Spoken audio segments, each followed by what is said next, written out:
Imagine, just for a second, that everything around us, the Earth itself, is quietly going through this massive unseen change, like it's, I don't know, leveling up somehow. Welcome to the deep dive. Today, we're definitely plunging into something pretty profound. This idea that Earth's whole energetic vibe is undergoing a huge transformation, maybe even cosmic. And what does that actually mean for us, personally and collectively? Think of this as your quick guide to getting your head around these really fascinating shifts. Yeah, and our insights today, they come from quite a compelling source. It's a message attributed to Kian of the Pleiadians, which was shared on the EU SOUZ Divina YouTube channel.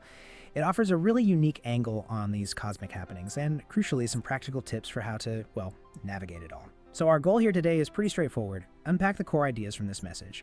Pull out the most important bits of wisdom and advice. We want to help you understand what might be happening and how you can maybe respond consciously, not just react. Okay, let's get into it. Right. And what jumps out immediately is the sheer scale of change described for Earth itself. The message says Gaia's energetic field, basically, the planet's own aura, has just gone through this really dramatic transformation. It's being recharged with a higher light. The description is almost like it's being enveloped in a new shimmering photon garment. A photon garment, wow. Yeah, striking imagery. But what's really insightful, I think, isn't just the picture it paints, but this idea that Gaia isn't just passively receiving this. The message says she chose this upgrade. Oh. Which kind of reframes our whole relationship with the planet, doesn't it? Like, we're in conscious coevolution. Her field is now vibrating at a higher octave. That really speaks to the depth of these shifts. That idea of a conscious planet choosing its path is, that's big. So if Gaia is doing this, does the message say we're getting any help? You mentioned cosmic guardians. Who are they and what are they actually doing? Exactly. The source describes how many, benevolent beings from across the universe have gathered to help with this great change. It mentions great councils of light, beams from the Pleiades, Sirius, Orion, Arcturus, all working together as guardians of this whole process. Guardians, okay. What does that involve? They're described as things like illuminated healers, peacemakers, archivists of ancient wisdom, master architects of energy. Their main job, it seems, is maintaining the balance of Earth's newly charged aura. But, and this is key, their intervention is described as subtle and loving. They aren't here to break free will or stage some dramatic rescue. Ah, okay. So not like an intervention force. No, not at all. It's called resonance management, basically holding a stable, higher frequency. This gives humanity, the collective, the space to adjust more organically, to find balance and choose coherence instead of, panic. It's like they're creating the best possible environment for our growth. Right. Managing the resonance. That makes sense.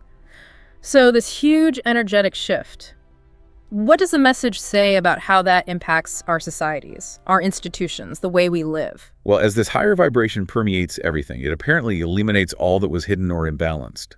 The source explains that the ancient holographic structure of reality, collective beliefs, systems, that sort of thing, is actually cracking under the new vibration. Cracking. That sounds disruptive. What kind of things does the message suggest we might see happening in society because of that? Yeah, it does sound intense. The predicted outcomes include increasing instability in institutions and narratives that seemed rock solid before, more intense political dramas, maybe fluctuating financial systems, and definitely surprising revelations or truths just popping up. Okay, that sounds potentially chaotic. It could seem that way. But here's the really crucial part from the message. These are not meant to be seen as harbingers of ruin.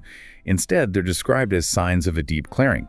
Kind of like a fever breaking, expelling the toxins of ages of fear and control. It's an energetic detox on a massive scale. An energetic detox, okay. So if the planet is going through this and society is feeling it, our bodies must be reacting too, right? How does this massive energy shift actually affect us physically? Oh, absolutely. Our bodies are incredibly responsive. The message points to your crystalline receptors. Now, in this context, that seems to refer to energetic centers like the pineal gland, other endocrine points. Think of them as really sensitive, energetic antennae. These are apparently striving to calibrate to this faster rhythm. Calibrating? Like tuning a radio? Kind of, yeah. And the pulses of this new energy spectrum, it says, are gently pressing long dormant switches in your DNA and consciousness. The idea is it's waking up ancestral starborn memories. These cosmic lightwaves carry codes of awakening that your cells actually recognize on some level. Wow. So it's not just happening to us, it's happening within us. But some might feel like this is being forced on them from outside. How does the message frame that part? That's a good point. It clarifies this isn't some external force pushing you around. It's described more like a harmonic invitation, something your soul actually anticipated, maybe even planned for, before this lifetime.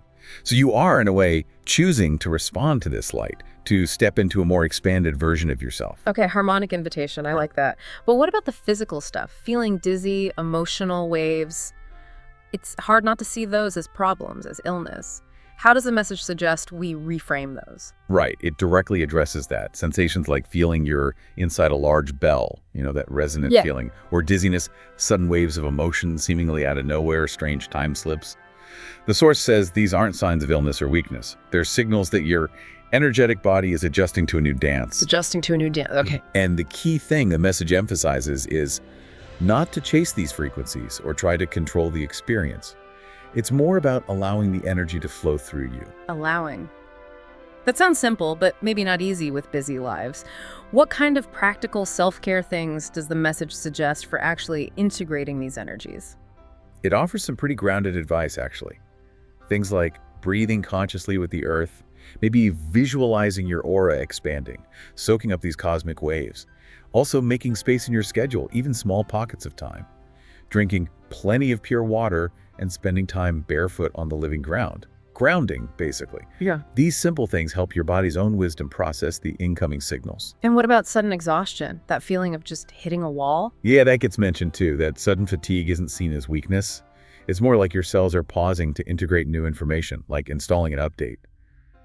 Your computer needs to restart sometimes. Yeah. So the advice is to honor those moments. Rest, lie down if you can, maybe visualize starlight gently permeating your body, thanking your body for adjusting. The message really stresses being gentle and patient with your physical form, calling it the first portal for these refined cosmic currents. Gentle and patient. We probably all need more of that anyway. Okay, so we've got societal shifts, our bodies responding. How does the message guide us to stay centered in this new reality? What are the practical tools for keeping it together when things feel turbulent? Good question. When those waves of fear or anxiety hit, maybe triggered by world events, the advice is straightforward. Pause. Bring your attention to your heart area, your chest center. Slow your breath. And then, maybe silently, affirm something like, I see the old world unraveling, but I remain anchored in the eternal light. I remain anchored in the eternal light. That's powerful. It is. And the source suggests this kind of affirmation helps reprogram your neural circuits. So you start perceiving the external chaos as just data, not necessarily personal danger. It's like creating a little buffer zone for your consciousness. A buffer zone. I like that. And beyond affirmations, does it point to another step, another portal of integration? Yes, the next portal mentioned is stillness and inner listening. In this noisy world, it says, intentional silence becomes a powerful nutrient for your soul. Apparently, your multidimensional consciousness, your deeper awareness awakens more easily in quiet moments when the mental static dies down. Okay, intentional silence. But again, hard to find sometimes. Does it offer a specific practice for cultivating that? It does suggest a simple morning practice. Sit comfortably, spine reasonably straight, palms open, take a few deep breaths, then silently state an intention, something like, Source within me, I am listening, or Spirit, speak through this vessel. And then just be silent for about 60 heartbeats. If your mind wanders, gently bring it back to the silence. 60 heartbeats, that feels achievable. Exactly. The idea is you're tuning into the subtle whispers of your soul. Over time, this practice can lead to an inner voice of wisdom, emerging maybe as insights, clear words, or just a warm feeling, a knowing. And it's not just about formal practice, right? No, it also encourages finding small moments of pause during the day. Conscious breathing while you're working, quiet observation while waiting in line, and it connects this to synchronicity, those weird little urges like taking a different route home or suddenly thinking of someone you should call, which then turn out to be significant. These are seen as signs your energy is syncing up with Gaia's pulse. Cinching with Gaia's pulse? Oh. Wow. The message also mentions something called sovereign invitation. What's that about? Yes, that's presented as a pretty fundamental principle. Higher realms operate by invitation, meaning your guides, your higher self, your divine essence, whatever term resonates, they won't just barge in and override your free will. So you have to actively invite them. Exactly. It encourages consciously inviting your higher presence into your daily life, maybe even speaking it aloud if you feel comfortable. The example given is something like, "Divine light within me, please fill and animate every layer of my being." And is there a visualization with that? Yes, the suggestion is to feel the intention, maybe in your solar plexus area, and then imagine a golden river of light flowing up, filling your whole being, all aspects of you. It's framed not as a one-off request, but as nurturing a living relationship. A living relationship. Yeah. And over time, doing this, the message suggests the constant need to stay busy or prove your worth will begin to soften. You start to feel more nurtured from within, so you need less validation from outside. Which leads to an interesting point for making choices. Which is? Asking yourself when faced with a decision, is this choice aligned with my inner truth, or is it born of fear? The source suggests choosing based on heart resonance invites more grace and ease into your life. That's a really useful filter. Okay, thinking about the societal turbulence we talked about, how do these higher frequencies affect our relationships, especially when things feel tense out there? Right. The message points out that these higher frequencies amplify the energy behind your thoughts and words, kind of like an echo. So negative stuff like judgment or hostility can reverberate more strongly and create discord faster. This makes it pretty important, it suggests, to work on cleansing the habit of comparison and criticism. Easier said than done sometimes. Does it offer a way to do that? It does offer a specific practice. It's called reflective blessing. Simple but powerful, apparently.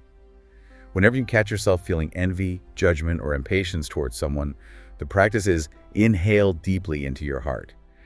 As you exhale, imagine sending a soft, emerald green sphere of light to that person and silently acknowledge, you and I share the same divine spark. An emerald green sphere of light. Yeah, it's described as a quick, maybe 30-second ritual that helps undo negativity before it solidifies. And can you use that for more than just individuals, like groups or issues that trigger you? Absolutely. The suggestion is you can extend it to groups, maybe a political party you disagree with, or a corporation whose actions bother you. You're not excusing harmful behavior, but you're blessing their deepest essence, their core spark, and consciously choosing not to add your own anger to the collective negativity. So it changes your energy field. Exactly. The result, the source says, is your energetic field becomes more stable and non-reactive. Your presence then acts almost like a tuning fork in a chaotic room, silently nudging others towards balance just by you being centered. A tuning fork. I like that image. We've talked a lot about daytime stuff, waking hours. What about sleep? Does this integration process continue when we're asleep? Oh, definitely. The message addresses this directly. Many people, it notes, find themselves waking up between, say, 2 and 4 in the morning, and instead of seeing this as an annoying interruption. Yeah, I hate that. Well, the source reframes it as a significant opportunity, because apparently the veil between dimensions is thin during those hours. Okay, so if that happens, what should you do? Just lie there. The suggestion is to breathe deeply and maybe ask your higher self, or just inwardly ask, what do I need to understand or integrate now?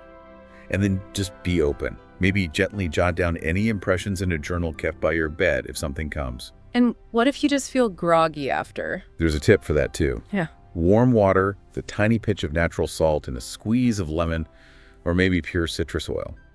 This is said to help with grounding and energetic cleansing.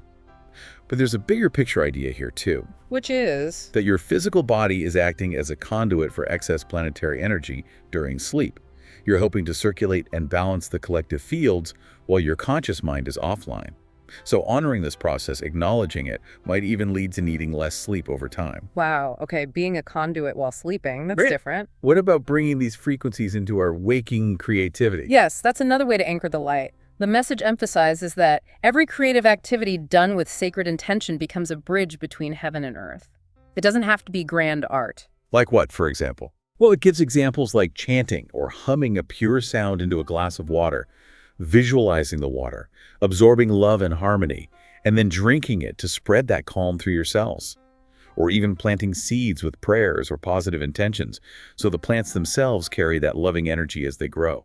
So these little things actually make a difference. Apparently, yes. These actions are seen as having real effects because they convert high-frequency energy into tangible physical form. And one final really crucial point for navigating these turbulent times. Go on.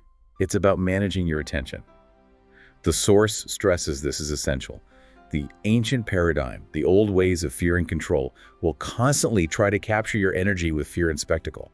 Think about the news cycle, social media. Right, the constant drama. Right. But the message says we have a choice. Precisely. You don't have to surrender your energy to it. You're encouraged to be selective with what you watch, read, and listen to. It really boils down to consciously choosing where you place your energetic focus. Okay, wow. We've certainly covered a lot. We've taken this deep dive into these potentially profound energetic shifts happening on Earth and within us too. We've explored this message that gives both a huge cosmic view and some very down-to-earth practical tools for navigating it all. Yeah, and I think what really stands out from this deep dive is that this isn't just stuff happening out there that we watch. It's framed as an active invitation for your personal transformation. You're not just a bystander, you're an active participant in this whole shift according to this source. So maybe the big question to leave you with is, what does all this actually mean for you?